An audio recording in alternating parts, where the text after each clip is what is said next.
Hola a todos, gracias por estar aquí para este evento en el que estaremos con Alexandre Aja, el premio Visionari, el primer premio Visionari que se entrega este año, y con el que pretendemos homenajear y premiar una carrera prometedora, fulgurante y sobre todo un director joven que todavía tiene mucho que decir en el género y que seguramente nos sorprenderá muchísimo todavía en los próximos años. Por favor, un gran aplauso para Alexandre Aja. Bueno, lo primero que nos gustaría saber es por qué el género de terror, qué te anima a realizar películas del género fantástico. I think it's coming from my childhood, where, you know, like as everyone, you know, a lot of nightmares. But then I realized that by sharing those nightmares with my friend in school, I was kind of giving them this fear, and I was just exorcising the fear from me. And the power, I mean, not the power, but the excitement of sharing the fear and scaring people was very funny and exciting. And I think that's what motivates first. Then I had an experience of I kind of ran by accident The Shining when I was really young, like 6 or 7, and it was not. It was supposed to be Superman Part 2, and I put the VHS in, and I couldn't stop it. I was mesmerized. I was hypnotized by the images, and definitely traumatized at that point. But I also understood the power of immersion in movies, and that really what drove me later on to write that kind of story, because I think that when you do a good horror movie or a good genre movie or a good survival or a good home invasion movie or whatever, I mean, you create an experience that's much more than something that you just watch. It's something that you live, that you actually cross the mirror and you're with the character. And that kind of movies that you don't watch but you're living, the kind of movie that just paralyze you and keep you on the edge of your seat until the end, is, I think, the strongest experience that you can have in watching movies, and this is what drove me to write those stories after. Yo recuerdo que la primera película que vi tuya fue Alta Tensión, en Sitges, en un pase de madrugada, y la verdad nos dejó muy impactados aquel pase, porque era una película que rompió un poco los esquemas de lo que era un slasher tradicional, además viniendo de Francia, ¿no? ¿Qué nos puedes contar de qué recuerdes de aquella experiencia de llevar adelante Alta Tensión? The whole story behind High Tension is like somehow a frustration to be completely let down in the 90s by the genre. A feeling that, you know, growing up in the late 80s, 90s, to not be able to see in any movie theater a proper scary movie. Everything was kind of, you know, like in the Scream vein, and you had that clip yesterday that was so meaningful in many ways, because I think that somehow Scream killed the genre for almost a decade, and I loved Freddy Krueger coming and just getting rid of Ghostface, which is so great. And so the idea was to go back to all the movies that fed my imagination previously from the 70s and the 80s, The Last House on the Left, Halloween, The Hills of Eyes, Texas Chainsaw Massacre, and try to make a tribute, a movie that will be a real, like a homage to that genre. And by taking that very simple story, 2 girls, 1 house, 1 killer, 1 night, we made High Tension, and we made a movie with, I don't know, 6 or 7 minutes of dialogue, and we tried to only have like suspenseful scene, and kind of worked. But at the time it was really a big leap of faith, because there were no really movie like that around. Para un fan del terror, ¿qué significa hacer un remake de Wes Craven como Las Colinas Tienen Ojos? It is, I kind of got into the genre because of Wes Craven. You know, like after the Shining experience, I was, you know, like getting my first real scared by Nightmare on Elm Street, and then I met my best friend, who became my co-writer, producer, and you know, longtime partner around like a genre Mad Movie, a genre newspaper about, and the cover was Shocker by Wes Craven. So our first conversation was, Wes Craven. And when I did High Tension was sold to the US, and then I went there to have a few meetings. And my first meeting on the first day I was in LA was with Wes Craven. And the first question that Wes Craven asked me, one of the first questions, because we were meeting about another project that was a ghost house project, but it was not that amazing, let's say. And we started talking about other things, and he asked us if we knew The Hills of Eyes, which was almost like a joke, since we were exactly here where we were exactly because of The Last House and The Hills of Eyes. And so yes, we knew the movie very well, and he asked us to think about a way to reinvent The Hills of Eyes. And that was the beginning of this great adventure with him, because somehow The Hills of Eyes was not his favorite movie. It's a movie that's not as good, I think, that The Last House on the Left or other thing that he made. And so he had that very bitter frustration about not having made The Hills of Eyes, the original one, as good as he wanted, and to remake it all together was a great opportunity for him to fix it. So it was really a great collaboration. Después de Las colinas tienen ojos encontramos otro remake, como puede ser Piraña. Es una película completamente diferente, también muy violenta, pero con muchísimo humor negro, ¿no? ¿Cómo te planteas atacar este proyecto? I always wanted to avoid to do the same movie again and again. I think this is one of the biggest danger in genre movies, is once you do high tension, you can do a lot of high tension and do the same scene again and again, and I think it's boring and it's not challenging. So every movie that I approach as a filmmaker, I try to choose them in a very different style. I think the high tension has nothing to do really with The Hills of Eyes, nothing to do with Mirrors, and definitely nothing to do with Piranha.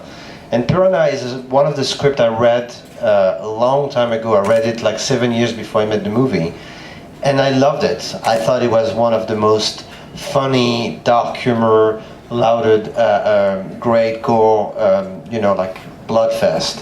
And I really wanted to do it, and it stayed in the back of my head for a long time. And so the project came back to me 10 years after, almost like 7 years after, and I couldn't say no. I was not yet 30-year-old, and I knew that I had to make Piranha before. I had to make this guilty pleasure movie and have a lot of fun with it. And I mean, everyone around me were like, no, you should not do this movie, it's too campy, you're taking too much risk. And the movie was a really big success everywhere. And I think a lot of people like me just enjoy that throwback to the 80s and this very irreverent, like blood fest, titties and blood and everything else. And we had a lot of fun, as you can imagine. But it was a very funny experience. Bueno, ayer pudimos ver Holmes en pantalla grande y la verdad es que es una evolución dentro de tu cine. Es una película que mantiene unas coordenadas muy concretas que siguen estando ahí, pero que es más cercana a una fábula, es una película más romántica, pero también contiene mucho humor negro. ¿Qué nos puedes contar mejor? I was finishing Piranha when I received the Galley of Horns, the book by Joe Hill.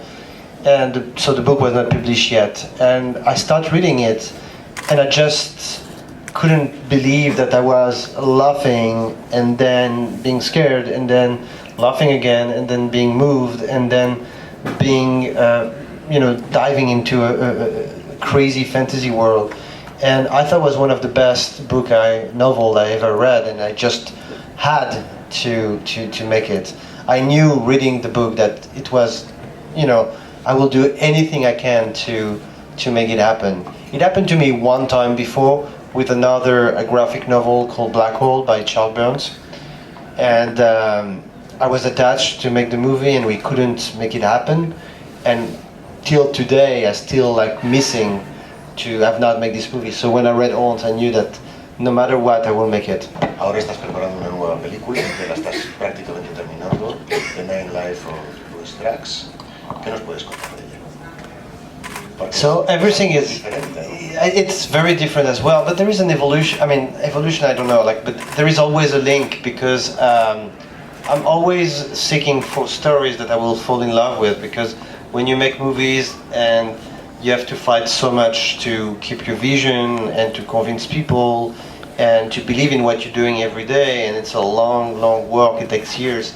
So you really have to go back and say, okay, this is why I love this story so much. So when I read Horns, I knew I loved the story, so I could always go back to that first feeling. And it's always the same thing when you have a story. And when I was doing Horns, I worked with Max Minghella, who plays Lee in the movie. And Max Minghella is Anthony Minghella's son. And he said, you know, my father, before he passed away, was supposed to make a movie based on a book called The Nine Lives of Louis Drax.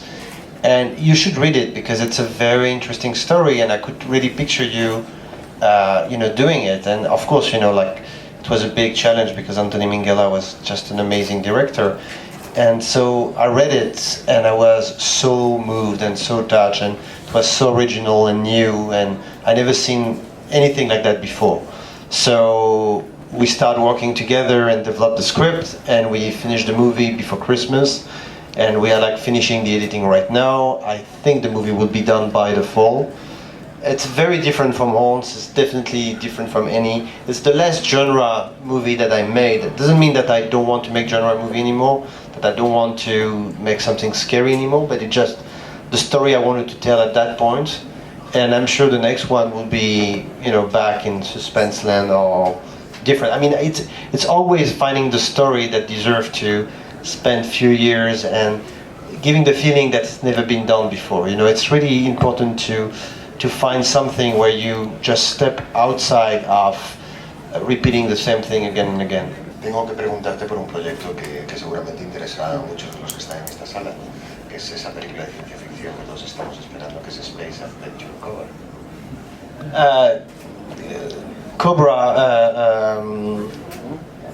Cobra Space Adventure is for me a project that's throwback to my childhood. You know, it used to be a very successful manga, one of the most successful manga in Japan, but it also happened to be one of the most successful Jap anime in France.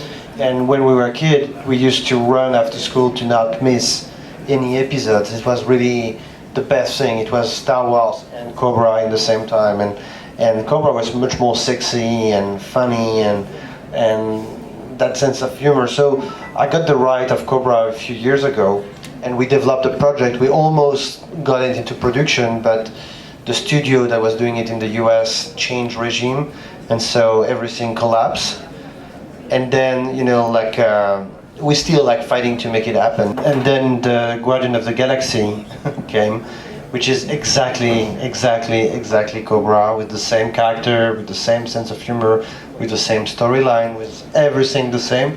So we had to go back to, you know, like page one and start rewriting. So we're working on a new story and a new world because I really want to make Cobra and make it happen. Just that, you know, I love Guardian of the Galaxy. I mean, I think it's an amazing movie. It's just that it's exactly the same thing. But the only good thing is, for years, I had a lot of responses from the American studios saying, you cannot make, you cannot have like humor in space. That will never work. That will never, and you have to make something dark and like, look at the Dark Knight. Look, this is what you have to do in space. And Guardian of the Galaxy proved that we were not completely wrong, and you can do something very edgy and very funny in space. Hola, quería saber cuál es la película de la que estás más satisfecho y cuál la que menos de tu filmografía. It's a very hard question. I kind of, you know, I'm not watching my movies again after I finish them, because in the making I have to watch them at least 300 times. And then when they are done, you cannot do anything about them anymore. So it's a... I don't know which one. I would say that I think that Horns is maybe my most personal one. But you know, I feel that every movie is, or every kind of artistic expression is somehow like a picture of who you are in the moment you're making, you know, like the movie. You know, I feel that, you know, High Tension said a lot about who I was when I was like in my early 20s, and every movie has that kind of, even with Piranha, you know, it feels like okay, you know, I'm getting older, I don't want to get older, I want to stay, you know, with the Piranha. So yeah, I mean, I have like attachment for all of them, and of course a lot of personal stories attached to them, but I couldn't say, maybe Hans so far is my favorite one. Da la impresión de que cuando un director europeo llega a Estados Unidos le viene impuesto a hacer un remake. Usted hizo 3 y luego un cuarto además como productor. ¿Le vinieron también esos proyectos más o menos impuestos, aunque antes lo ha contestado en cierto modo, o fueron elecciones personales dentro de la obligación de a lo mejor de hacer un remake? No, I mean there is a first I will bring like a little nuance to that, because I think it's the genre in general that became remake driven. You know, there is a few years ago, marketing kind of took over in most of the American studio, and so it's easier to sell a movie with a title that already has some kind of fan base, because it's easier for them to sell it.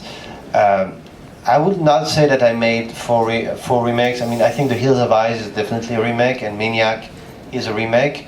But Mirrors has nothing to do with the Korean movie, and Piranha is not a remake. I know Piranha is, you know, like categorized as a remake, but it wasn't. It was a full original script, and we bought the title for marketing reason at the end. So, and then I've been developing personal stories and script that were like, but you never choose which one are going to get made, and you know, you can hope that personal project like Hans will get finance, and I was lucky on this one, but somehow some of the movies like The Hills of Eyes, when we're writing the script, we are like, you know, we're getting that ownership back. I don't have anything against remake. I just have anything, I just cannot stand remakes of movies that were like absolute masterpiece, and it's very important. I will have never accept to do The Last House on the Left or to do Texas Chainsaw Massacre. You know, I think The Hills of Eyes, it was fair to do a remake of The Hills of Eyes. And I try to choose every time to not, you know, because I've been offered every remake you can imagine. And I just, you know, like try to only consider them when they are really, really movies that could have a new approach or something that justify to make another movie. Si no me equivoco, creo que su madre es crítica cinematográfica. ¿Ello hace que tengan presente la crítica cuando hace sus películas, o le da lo mismo y luego que digan lo que quieran? She's my mom. She will love everything I'm doing no matter what. So even if she's a critic, she doesn't have that distance, unfortunately. But in fact, yes, somehow it's necessarily having an influence. You know, I've been going to see, I mean, I'm coming from a movie family. My father is a director and my mother is a film critic, so it's obviously I've been raised into watching a lot of movies and having some tools or input about how to watch these movies. But it's you know, I'm not thinking about, I'm trying to not think about the audience or try to think about the critics when I'm making a movie. I just consider myself as a moviegoer before being a filmmaker, and I just would like to make the movies I would like to see. And if I'm lucky, I will not be the only one. And maybe some other people will have the same taste and want to see the same movie. But that's the only thing. I just think that this line of work, this industry, is suffering so much from so many people trying to think about what the audience wants to see. And by doing that, just losing their own vision and their own taste.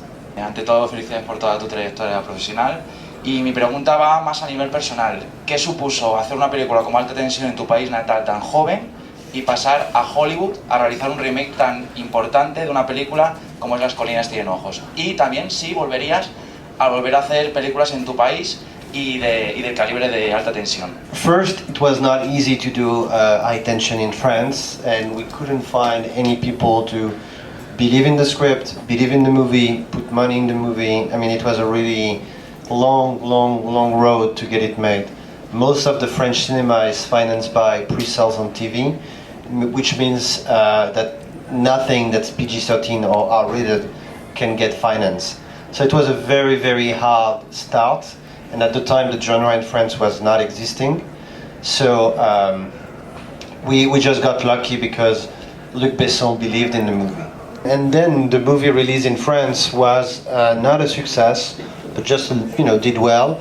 The critics were really good, but then it really, when the movie went to the US, that it became that kind of phenomenon that I was not expecting. I really was not expecting that, and so the movie High Tension opened a lot of doors for us and for me in Hollywood, and then we did The Hills of Eyes, and The Hills of Eyes was also quite a big success. So somehow I was not expecting, or I was not even allowed myself to dream about going in the US to make movies there.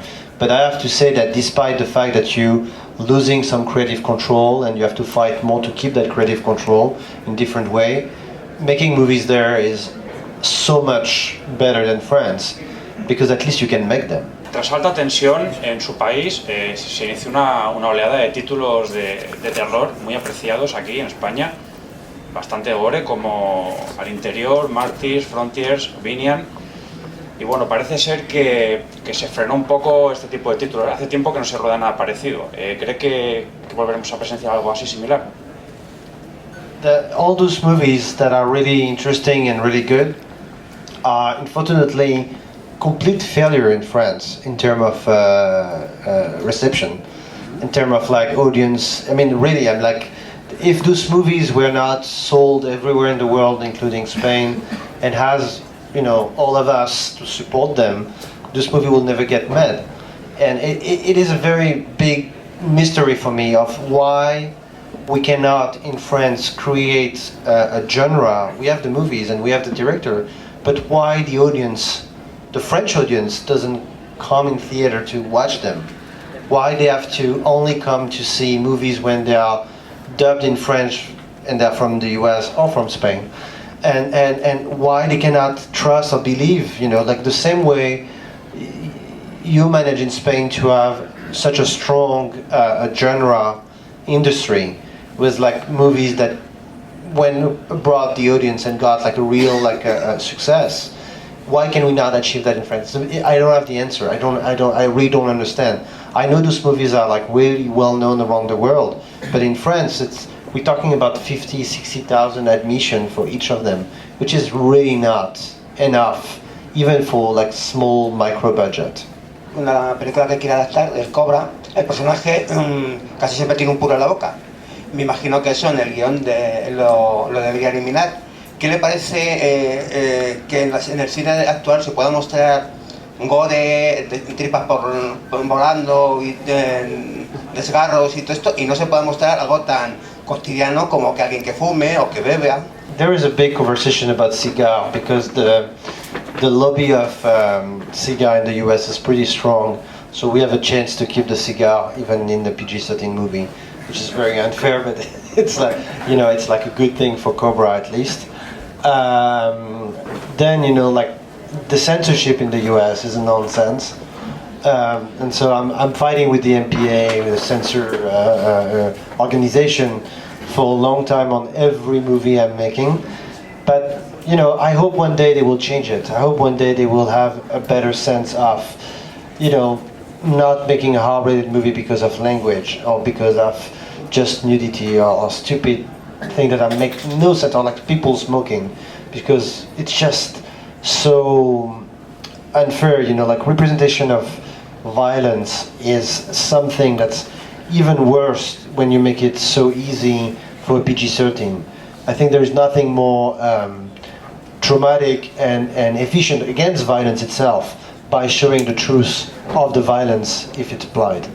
But it's the way it is, and you have to work around the rules. Yo, volviendo a Hollywood, Le quería preguntar si Joe Hill estuvo involucrado de algún modo en la película y si conoce del mismo autor el cómic Lock and Key, ya que por tu estilo visto en reflejos te veo perfecto para sacar la película adelante. I love Lock and Key. I mean, it's one of my favorite graphic novel. They made like a pilot for a TV show that I had the chance to watch, that I wasn't pick up, and there is a project right now of making it as a feature film.